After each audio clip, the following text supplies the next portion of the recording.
जय श्री राम दोस्तों, कैसे हैं आप सब लोग। दोस्तों मैं भी ठीक हूँ। आप सभी का मेरे आध्यात्म का विज्ञान चैनल में बहुत बहुत स्वागत है। दोस्तों आज मैं बात करूँगी उन 8 संकेतों की जो हमें बताते हैं कि हमारी परीक्षा की घड़ी खत्म हो गई है। अब प्रभु हमें कुछ देने वाले हैं, यानी कि वरदान देने वाले हैं। सबसे पहली बात, परीक्षा की घड़ी खत्म हो गई है। दोस्तों जीवन में दुख भी होते हैं, सुख भी होते हैं, लेकिन कभी कभी हम बहुत निराश हो जाते हैं कि भगवान ये सब क्या हो रहा है, कुछ कुछ करो और कब करोगे। ठीक है, तो इस तरह से हमें वो संकेत मिलते हैं, तो हमें उन संकेतों को ऐसे ही नहीं जाने देना चाहिए। हमें समझना चाहिए कि यहाँ पर भगवान की हमारे ऊपर कृपा हो रही है। हमें लगना चाहिए कि हमारा समय बदल रहा है।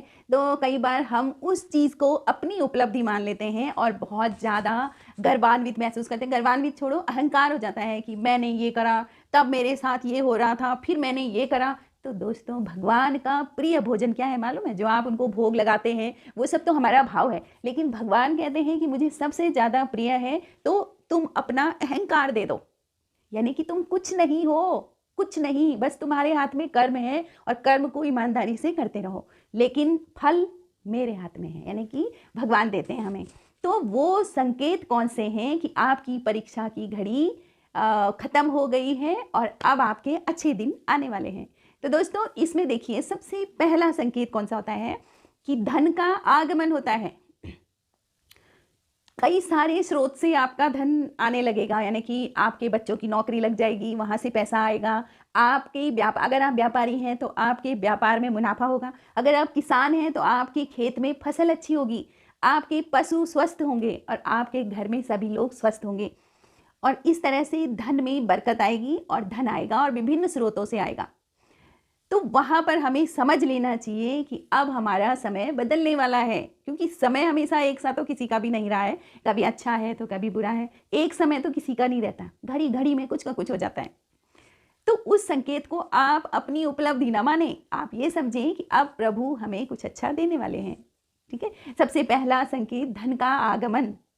दोस्तों कुछ भी हो, धन हमारे लिए अत्यधिक महत्वपूर्ण है। देखो, आप अच्छा खाना, अच्छा कपड़ा, अच्छा व्यवहार और सब कुछ अच्छा तभी कर सकते हो जब आपके पास धन है। कहते हैं ना कि पैसा सब कुछ नहीं है। देखो सब कुछ तो नहीं है पैसा, लेकिन पैसा कुछ तो है। अगर आपका मन पुण्य करने का है, दान करने का है, आप कहाँ से करोगे अगर आपके पास खुद का पैसा नहीं है।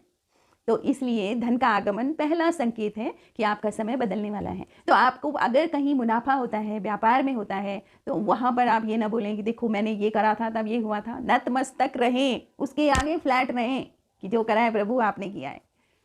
दूसरा संकेत दोस्तों, आपके सपने में देवी देवता दिखेंगे, मंदिर दिखेगा, भगवान हंसते हुए दिखेंगे, या आपके जो पितृ हैं वो आपको खुश दिखेंगे। तो ये दूसरा संकेत है कि अब आपका समय बदलने वाला है।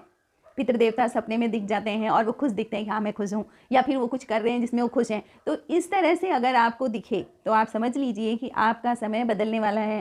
दोस्तों सपने हमें बहुत कुछ बताते हैं, लेकिन हम उस पर ध्यान नहीं देते हैं। अगर हम उसको बहुत ध्यान से सोचें उस बारे में कि इस सपने का क्या मतलब हुआ, तो भीतर वाला ही तुम्हें बता देगा कि इस सपने का ये मतलब है, समझ जाओ। किसी दूसरे से पूछने की भी जरूरत नहीं होती है। तो सपने, अगर सपने में मंदिर दिख रहे हैं, देवी देवता दिख रहे हैं, तो आप ये समझ लो कि अब कुछ अच्छा होने वाला है। आपके मनोरथ पूरे होने वाले हैं, मनोकामनाएं पूरी होने वाली हैं और समय बदलने वाला है, अच्छा समय आने वाला है। अगला है, तीसरा संकेत है दोस्तों, आपको परिवार में सम्मान मिलेगा और परिवार के लोगों से प्रेम मिलेगा। दोस्तों सम्मान और प्रेम एक बहुत बड़ी चीज़ है, और आपके परिवार के लोग नहीं, बाहर के लोगों से भी आपको सम्मान मिलेगा। कौन है ऐसा जिसकी सम्मान की इच्छा नहीं होती है? आपकी लोग रिस्पेक्ट करें, आपकी बातों को लोग सुने और आपको लोग ये बोलें, सराहें कि बहुत अच्छी बात है। तो ये सब तब मिलता है जब उसकी कृपा हो रही है, यानी आपका समय बदल रहा है। देखो कभी कभी तो इसी बात से लोग दुखी होते हैं कि मेरी कोई सुनता नहीं है, मेरे को कोई सुनता नहीं है, जो मैं बताता हूँ उसको ध्यान से नहीं सुनते, वो करते नहीं हैं, है ना, और रिस्पेक्ट नहीं कर रहे हैं, चिड़चिड़े हो रखे हैं। घर परिवार में तो सबसे ज़्यादा होता है ये, लेकिन बाहर भी होता है, समाज में भी होता है, आपके कार्य क्षेत्र में भी कोई आपकी सुनेगा नहीं। जैसे आप बोलने लगे चुप हो जाओ, ऐसे बोल देगा, तो फिर आपको कैसे लगेगा? तो जब आपका अच्छा समय आने वाला है तो आपको लगेगा कि सब लोग मुझे कितनी वैल्यू दे रहे हैं और सब मेरी बात सुन रहे हैं, तो इसका मतलब भगवान की कृपा हो रही है। वहाँ पर ये नहीं बोलना कि अरे मैं तो बस ऐसा हूँ, मेरे को लोग ये सब बोलते हैं, ये बिल्कुल नहीं बोलना है। वहाँ पर बोलना है कि भगवान आपका बहुत बहुत धन्यवाद है कि लोग मुझे प्रेम दे रहे हैं। दोस्तों प्रेम की एक ऐसी एनर्जी होती है ना कि अगर प्रेम नहीं मिल रहा है, मतलब दिखावे से नहीं, भीतर से अगर आपको कोई प्रेम नहीं कर रहा है तो आप बहुत लो फील करेंगे, आपकी एनर्जी बहुत कम होगी और आपको वही मिलेगा जो आप देंगे। तो आप खुद को पहले ठीक करें, आप दूसरों को अनकंडीशनली प्रेम करें। कंडीशन बेस्ड प्रेम नहीं होना चाहिए कि जब ये ऐसे करेगा तब मैं उसको अच्छा मानूंगा। नहीं भाई, वो उसकी मर्जी है, उसको जो करना है, बट आपको तो सिर्फ और सिर्फ आपके पास जो है आपको देना है। अगर आपके पास प्रेम है तो आप प्रेम दोगे और प्रेम ही प्रेम को अट्रैक्ट करेगा। तो किसी से चाहना नहीं है, देखो अट्रैक्शन उसी में होता है, जो आप दोगे वो मिलेगा और वो ज़्यादा मिलेगा। आप जितना दोगे उसका कई गुना ज़्यादा मिलेगा। तो इसलिए उसके जीवन में प्रेम आएगा, सम्मान आएगा। ये सब चीज़ें संकेतों में भगवान बता देंगे कि तुम्हारी परीक्षा की घड़ी समाप्त हो रही है। दोस्तों पूरा वीडियो देखें, बहुत सारी चीज़ें ऐसी आएंगी कि आपको भी लगेगा कि हाँ ऐसा तब हुआ था। अगला चौथा है दोस्तों, जो बहुत ही महत्वपूर्ण है कि आपके अंदर आनंद आएगा। समझ रहे हो, लोग कहते हैं ना कि आनंद में कैसे रहें, ये तभी होगा जब आपको भगवान आपकी परीक्षा की घड़ी खत्म करके आपको अच्छा देने वाले हैं। तो आपको ना खुद से ही अच्छा महसूस होगा, मतलब खुशी होगी भीतर से। आनंद मतलब होता है ना बहुत ज़्यादा खीखी खुखू है ना, बिल्कुल बिल्कुल ऐसा शांत भाव और मज़े में आप हर समय लगे आपको कि सब कुछ तो है। तो वो आनंद तब आता है जब आपके भीतर आनंद निवास करते हैं, आनंद स्वरूप ईश्वर निवास करते हैं। तो दोस्तों आपको आनंद का महसूस होगा, आपको मतलब खुशी और गम दोनों में एक रहना, वही आनंद है। मतलब अगर खुशी हो गई तो बहुत उछलना नहीं है और दुख है तो आपको बहुत ज़्यादा रोना नहीं है। तो समझ लो कि आप आनंदित हैं और आप हर घड़ी आनंदित हैं और आपके पास जो आएगा ना वो भी आनंद महसूस करेगा। ये होता है एनर्जी ट्रांसफ़र होती है ना। तो आप जिस स्टेज में हो ना, सामने वाला आकर के उसी को रिसीव करता है। इसलिए जो संकेत मिलेंगे उसमें आपको आनंद की प्राप्ति होगी।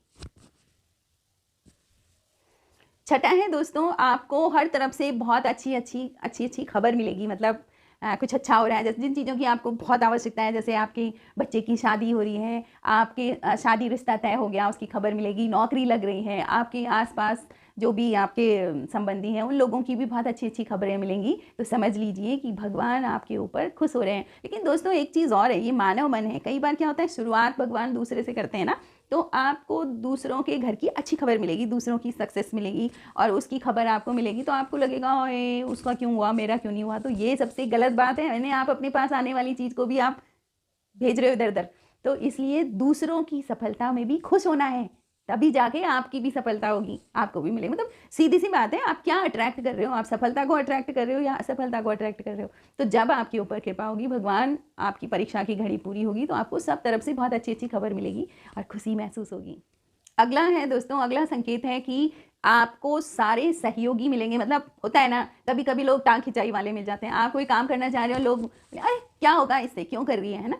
तो लेकिन उस समय जब अच्छी घड़ी आएगी तो लोग आपको अप्रिसिएट करेंगे और सहयोग भी करेंगे कि तुम्हें अगर कोई प्रॉब्लम है तो मैं तुम्हारी कोई हेल्प कर दूं। सहयोग, अगर मैं तो कहती हूँ कि कोई सहयोग ना भी करे, बस इतना करे कि भाई अच्छा है, तो वही बहुत बड़ी चीज़ होती है। और ये सब तब होता है जब भगवान आपके ऊपर कृपा करते हैं। हर समय भगवान का धन्यवाद करते रहें, सीधी सी बात है। वहाँ पर ये नहीं होना चाहिए कि मैंने इतनी मेहनत करी और तब मुझे ये मिला। नहीं, जो मिला वो ईश्वर की कृपा से मिला है और मेहनत तो करनी है, क्यों है ये शरीर, क्यों है फिर। दोस्तों मैं मेहनत में मुझे एक बात याद आई कि मेरी माँ कहती थी कि हम गढ़वाली लोग हैं तो गढ़वाली में कि दे ही बचाओ नीचे धोयो। मतलब जो देह है, ये शरीर है, इसको बचाने वाला नहीं होना चाहिए। बचाने वाला अरे मैं काम में पीछे हो जाती हूँ, उनको करने दो, मैं थोड़ा पीछे रहती हूँ। कुछ लोग होते हैं ना खाते समय सबसे आगे होते हैं और काम के लिए पीछे रहते हैं। तो मेरी माँ कहती थी कि ये सोचो कि जो इस शरीर का जितना ज़्यादा इस्तेमाल करता है वो उतना ज़्यादा स्वस्थ रहता है। तो ये मंत्र तो मुझे अपनी माँ से मिला। मेरी माँ ने बोला बेटा ईमानदारी से अपने काम करो और ये दे ही बचाओ मत रहो, कभी भी सबसे आगे रहो काम के लिए, लाओ मुझे दो मैं करती हूँ, अगर तुमको आता है तो फटाफट उसको करो, मतलब दिल से करो, दे ही बचाओ नहीं होना। तो ये बहुत अच्छा मंत्र मेरी माँ ने दिया था।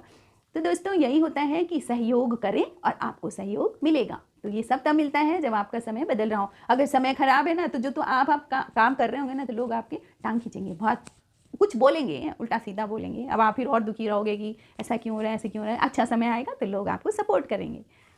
तो दोस्तों अगला और लास्ट वाला है कि आप सकारात्मक विचार आपके भीतर आएंगे। मतलब कहीं पर अगर नेगेटिव है भी लेकिन उसमें आप अपने विचारों से पॉजिटिव हो जाओगे, यानी कि सकारात्मकता आएगी, पॉजिटिविटी आएगी। और पॉजिटिविटी आने से आधी चीज़ें तो वैसी ख़त्म हो जाती हैं क्योंकि आपने दिमाग में सोचा क्या है तो पॉजिटिविटी आने का भी भगवान ही स्रोत हैं।